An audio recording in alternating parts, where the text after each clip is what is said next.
This podcast is a production of the Brickyard Network. To find out more about our lineup of ceramic podcasts, visit brickyardnetwork.org.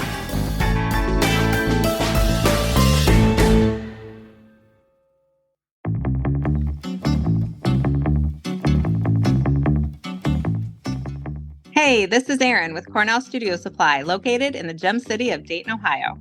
As a proud sponsor of this episode and the Brickyard Network, we are happy to help you with all your pottery and ceramic sculpture needs by providing the best customer service and world-class workshops. Visit CornellStudioSupply.com for 20% off the largest ceramic book selection of all time. At Cornell Studio Supply, we are owned and operated for potters by potters. Hola, it's Rose. I wanted to give you a quick update on what the Ceramic Materials Workshop team has been working on in the workshop.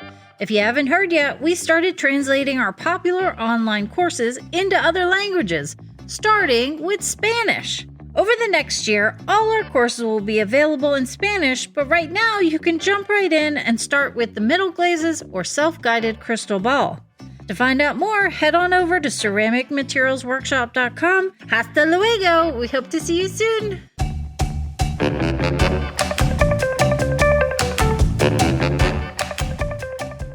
Hello, my name is Kathy King, and welcome to the For Flux Sake podcast. I'm coming to you from the Harvard Ceramics program in our fair city, Allston, Massachusetts. I'm here with Rose and Matt Katz of the world-famous Ceramic Materials Workshop, and they are ready to answer your burning questions about clay and glaze.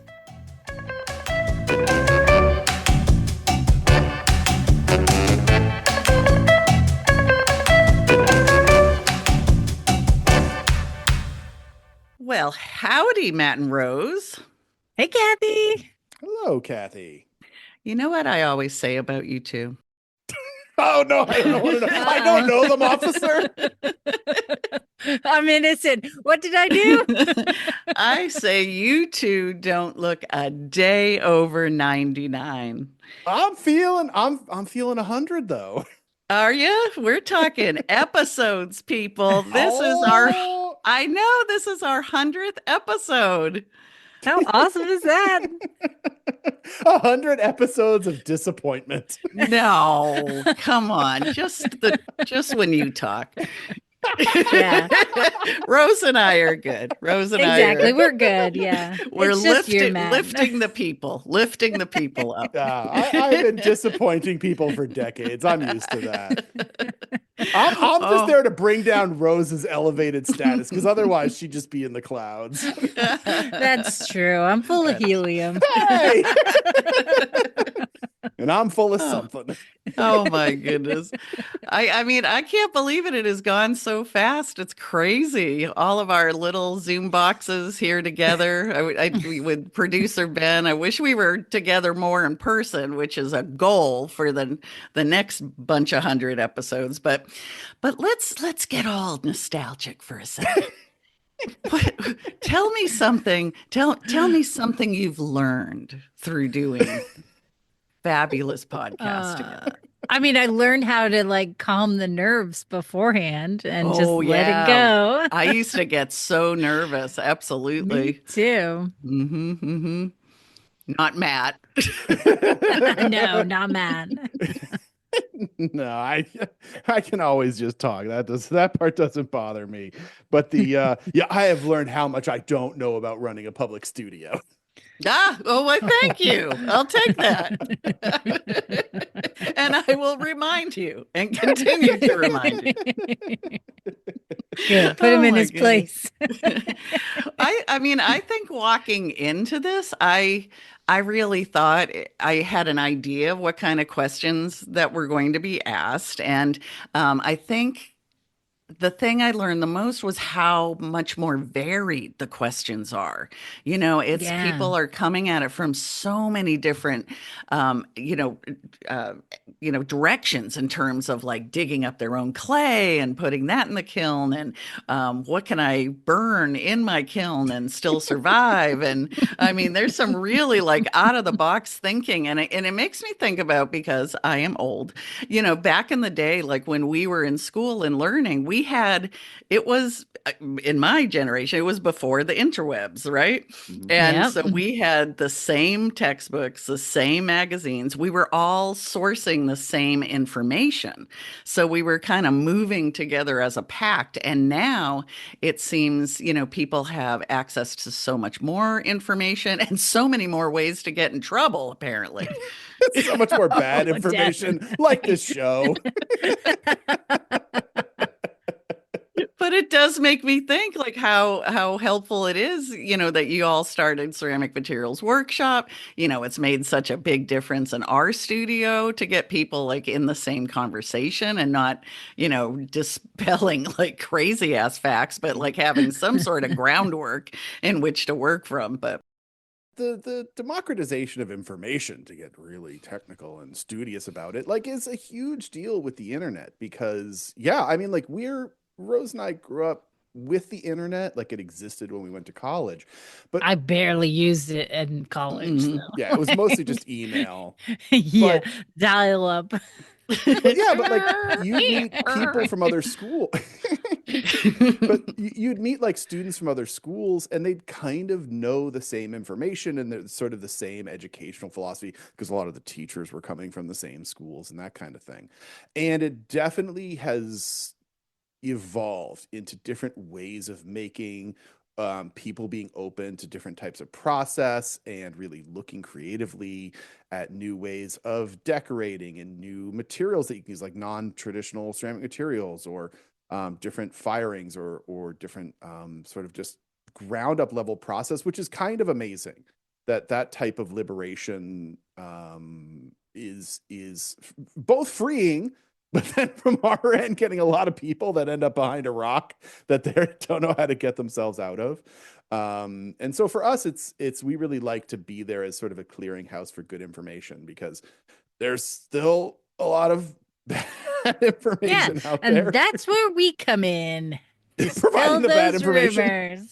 Well, and it makes me feel Right. It makes me feel good if people feel comfortable in calling in and not second guessing whether it's a dumb question or a smart question, because I think, like we've all learned, it's even the most basic question. There is information to go through. There's, stuff to figure out and to share with the audience. And I love that. Yeah. And I mean, Kathy, both you and I are inherently teachers. Not that Rose isn't a teacher, but Rose doesn't like public speaking all that much. Teaches you. Yeah. Teach you. Yeah. She's the one who talks the least, but is the smartest of all of us. And probably from the lack of talking. Exactly. I think that's just my upbringing. So, but that there definitely is there's a complete utter brain fart of what I was going to say. Oh, okay. Oh, man. I have learned on this show in 100 episodes how to make y'all sound smarter. Oh, yes. Snap. Ben, how do you put out a show of 40 minutes of silence every week? It's tough. So producer Ben, do you speed us up sometimes to get to the point? And I'm not pointing anybody out of the group, but I do. Let's just say that the episode the listener hears is sweetened. It's shortened and sweetened. Oh, nice. And they don't see our hand gestures, right? And then or my eye rolls. Yeah. I see it, Kathy. I see it, and I try to wrap it up. See it. I know you see it. Well, awesome, gang. And here's to 100 more, huh? Absolutely. And as we keep going, I will say to everybody out there, keep the questions coming. Yeah. Questions are always welcome. And what Kathy was saying a second ago of there is, as a teacher, really what I do believe is that there is no such thing as a stupid question. It's just information that you don't have yet. And you shouldn't feel ashamed for not knowing something. So yes, the questions are always welcome. Although a little bit of a finger wag guilt the audience a little bit. Stop sending us questions on Instagram for the show. It is not going to get answered. Like, if you want a question on the show, submit it to the show, not Instagram. Not going to happen. Ideally, you want to send us a voice memo of your question and let us know where you are from. I love that part when I get to read where you're from. And you want to send or email that voice memo to ForFluxSakePodcast@gmail.com. Just easy peasy. And we would Lemon love that. squeezy. That's right. That's right. And while we're at it, let's do a group activity. Let's ask everybody out there, if you would, on whatever platform you're listening to us on, go into the comments section and give us a favorite memory or argument or like a stupid joke, or maybe share something that helped you specifically, because we're in a bit of a bubble. So any opportunity that we get to hear from you outside of your fabulous questions is so great. So yeah, feel free to emphasize how dumb we are. Matt. How dumb I am. Matt, in particular, Matt. Yeah. All right, Lord Celsius, let's start. Let's get into it here. We've got questions to answer. So for our special 100th episode, our first question comes from Asuka from Philadelphia, and they are asking about glazing a piece before firing it. Hi, this is Asuka from Philadelphia. I know from listening to previous episodes of the podcast that new glazes need to age. And so I have started waiting 3 days after mixing a given glaze before testing it out. And my question is, do I need to wait any length of time after dipping my tile before putting it in the kiln? And I guess that question extends into larger pots too, just generally speaking. Do I, after dipping a pot in a bucket of glaze, do I need to wait before firing it? Okay, thanks so much. Oh my gosh, you guys, I'm crying. Why? I'm crying. Oh, Why? because we've had an influence. She's learned to age her glazes. I'm good. touched. Okay. Yes. Yeah. 100 episodes. People are hearing it. And that Mhm. makes me makes me feel soft inside. Give a recap. Give a recap though. Why do we do that? Right. So the aging our glazes. And I will say, as a person that makes test tiles for a living, that's what we do all day long. The thing everybody does wrong with their glazes is that you mix up the batch and then you just start applying. And that is a huge, huge problem for long-term consistency of your glaze, because over time, especially the first 3 days, there will be material that will dissolve from our glazes, generally things like sodium. And sodium will act as a dispersant in our raw glaze, and it will make it change how it flows over those first couple of days. And so the big problem is, if you mix it up on the first day and you're like, this glaze is super thick, and then you add a ton of water to thin it down, when you come back in 3 days, now it's way over watered and it'll never be the same. So realistically, we need to wait those 3 days and let the glaze age before we start to get serious about learning how to apply with it, because it will change over time. It might not be much, but it will be some change over those 3 days. For those of you in community studios, what we started doing is we laminated some half sheets of paper where we say we have a line after mixed and then a line to put out. And so our glaze mixers can write the date that the glaze was mixed. And then to make sure nobody's putting it out on the floor too early, we wait 3 days so that we can then check the water again and make sure that it's tip top before we go have 350 people use it. Nice. And it will make everyone's life better. It sounds like a dumb step. I'm sure it's infuriating to have it sitting there and everybody wants the new bucket of glaze. But especially, and again, talking about the things that we've learned about public studios of you have to force the issue, because in a public studio, no offense to the people in the public studio, but like you guys are kind of the working experience lowest common denominator. And it's really easy to screw stuff up when you don't know the experience level of all the different people coming in to use that glaze. So you really need to make sure everything is tip top. I know Kathy just made a cross face that I called the public studio. It's the lowest common denominator. Yeah, we could have rephrased that, but go ahead. Y'all suck, man. Like what's up? Like, what is up, public Here we studios? go. Here we Y'all go. are bad. No, but like, Rose. Well, Matt's very good at this. He's very good at is evading the actual question. Is she need to wait to fire her piece both? Oh yeah, we were getting it. Yeah. But 10 minutes later, come on, we only have what? Time's a ticking here. Good point. Was there a question? Was there a question? Yes. Well, I mean, I would, again, I'm the one here who is the most not a potter. So I'd yes, you should answer. No, but I was going to ask Kathy or even Ben. You guys are making pots. Like, what's your approach with as far as glazing and drying? Do you wait? Do you throw it straight in the kiln? What do you guys do? Ben? So I wait till it's not cool to the touch anymore, so that the moisture from the glaze has gone through the bisque and then out into the atmosphere, which, depending on how hot you're bisquing, that could be different.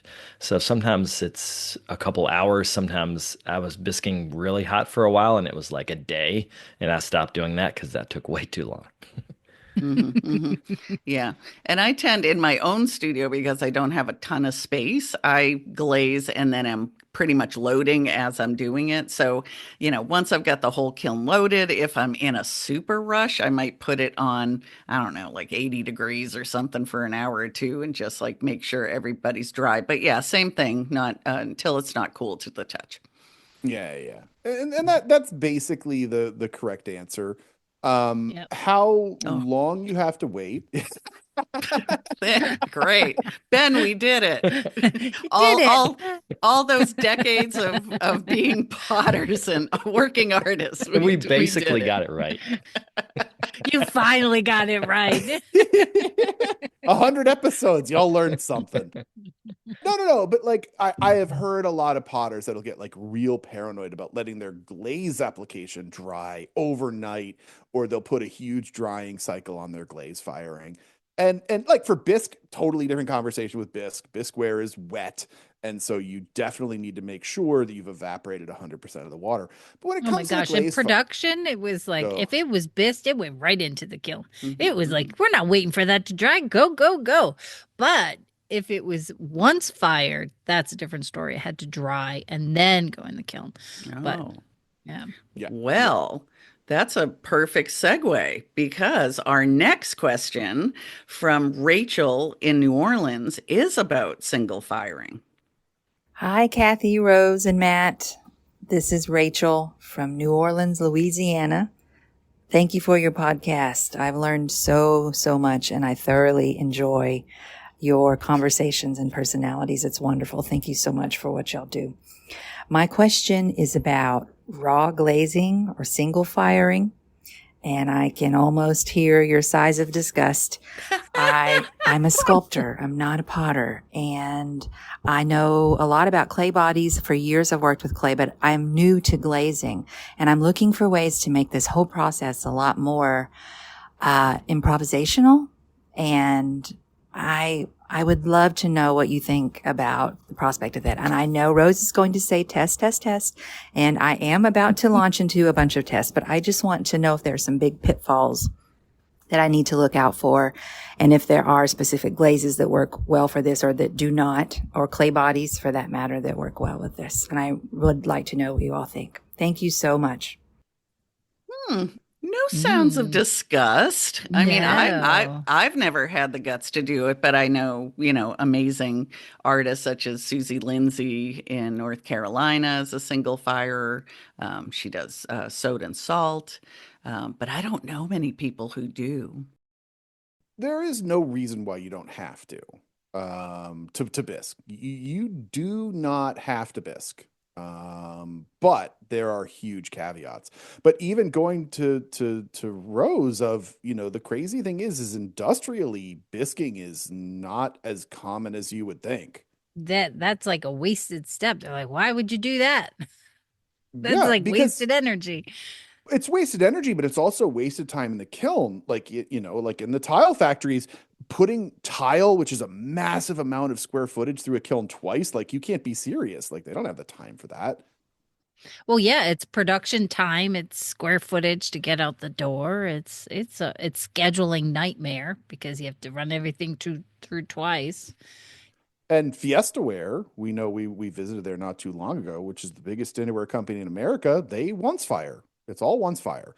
Because if you've got to get pots out the door, those double cycle and to have the pot sit around and all that, waste of time, huge waste of time.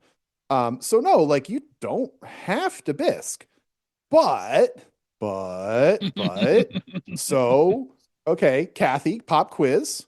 What is the number one reason why we bisque? Well, I tell people we partially fire these pieces so that they're not as easy to break and that they're yet still absorbent so that we can dunk them into the bucket and they'll take on an amount of glaze according to the thickness of the bucket. Right. It is true. Bisqueware is tougher than greenware. That is true. But at the same time, like, let's be honest, like my mother, who I won't say her age, but she's not the youngest person. She could totally break bisqueware with her bare hands. Like it's not that much stronger to bisque something versus green. There are application problems with getting something that is still could be recycled, could be reclaimed, and getting that wet. That's not great, but application times are so quick. With the dip or the spray, it's not that big of a deal. But there is one reason why we bisque. That is absolutely the benefit. It absolutely makes everyone's lives potentially better. And that is the prevention of explosions in the kiln.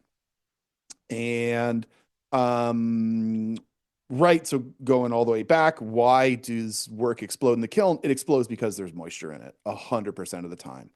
Well, to drive this one home, it's never because of air pockets. It is always because there is still moisture inside that clay. Moisture gets hot, it turns to steam, and then steam builds up pressure really easily, and that creates an explosion. So it's interesting to think that in her case, and I don't know what kind of sculpture she's making, like, the only people I've known to do this are production potters. They've got thin walled pieces that there's some consistency through the way that they make pieces. So are there different considerations when you have a thicker walled sculpture? Yes, you have to be careful of your moisture. So you have to make sure that thing is completely dry before it goes anywhere near that kiln if you're once firing. Yeah. So the consideration of the moisture is the same metric that we have when you're making pots. It is just you can virtually guarantee that there is a lot more moisture in that sculpture, deeper in the thickest crevices or in those cavities, when if you make it thick and you carve it out, that underside of the foot is not exposed to air. So it is going to dry very slowly and will hold in moisture. And that's where we really have that big threat. But if you dry it thoroughly, like thoroughly, there's not a threat beyond that but you just have to make sure that you get 100% of the moisture out.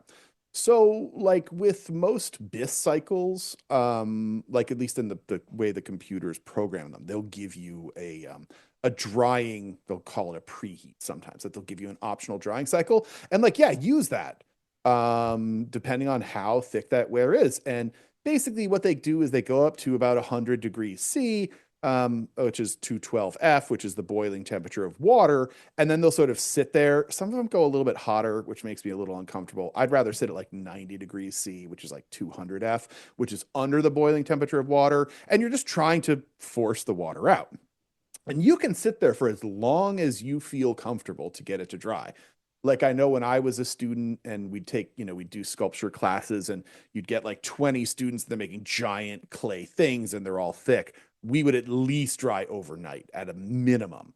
You'd candle overnight. Yeah. And that'll basically save you from it. But that really is just to get the moisture out. And to go back to our previous question, like, do you have to do a drying cycle with a glaze application? No, not really. We'll be glazing until the end of the day, and we'll just put wet things in the kiln and just start a glaze cycle because that water content is so low and it's in the bisqueware and it doesn't build up pressure because everything's still porous and all that. So that's not a big deal. But if you're once firing work and that work is big and thick, definitely give it some time. Mm-hmm. But what about if she's committing to single firing? She will want to adjust her water in her glazes in a different way, correct? Yep, definitely. Yeah. I mean, when we talk about bisquing in application, it comes down to the absorption rate of that clay body. So, that the clay body will wick the water because our, clay acts like a sponge. Unbisqued clay will generally have absorption rates at like 10 to 12%. And when we bisque it, it goes up. So stonewares will have sort of 15 to 16% absorption and porcelains can have up to 20% absorption. So it does go up. So you may say if you're once firing, want glazes that have a lower water content because that clay's got less absorption. And so if you have a really high water content, you won't get a good enough thickness of coating if it's too low. But if you've got the bisqueware, the absorption is going to be much higher. So you actually want more water so that it doesn't put too thick of a coating on too quickly. But for the application, and then the lower water content, you also have less water getting into unfired ware, which, as we said, could recycle it. And then the other thing is just as far as the firing, like a lot of people freak out about like the burnout cycle in once firing. But let's be clear, everything that burns out of our clay bodies is burned out by 850C, which is like cone 012, which is well before things start melting. And so as long as nothing's melted, all those glaze particles and clay particles, they're still individual particles. They haven't melted. So there's plenty of space in between them for all of the carbon dioxide or whatever else is escaping to just escape. It's not going to be a problem for how it's going to stand up. But you definitely have to watch out for the sensitivity in the drying. Like that is no joke. But if you can get past that, figure out your application, yeah, man, once fire. There's no reason not to. Just know the perils. Rachel, you're on your way, saving yourself a whole firing. Let us know how it goes. So anyway, y'all, until we see each other again, Matt and Rose, adieu. Bye, Kathy. Au revoir, Kathy. Silly.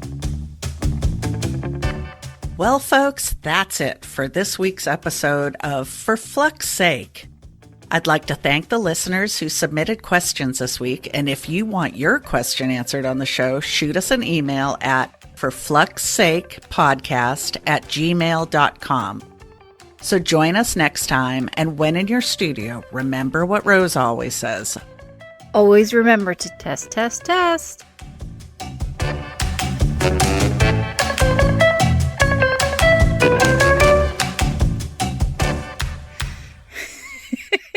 This is a test of the emergency glaze system.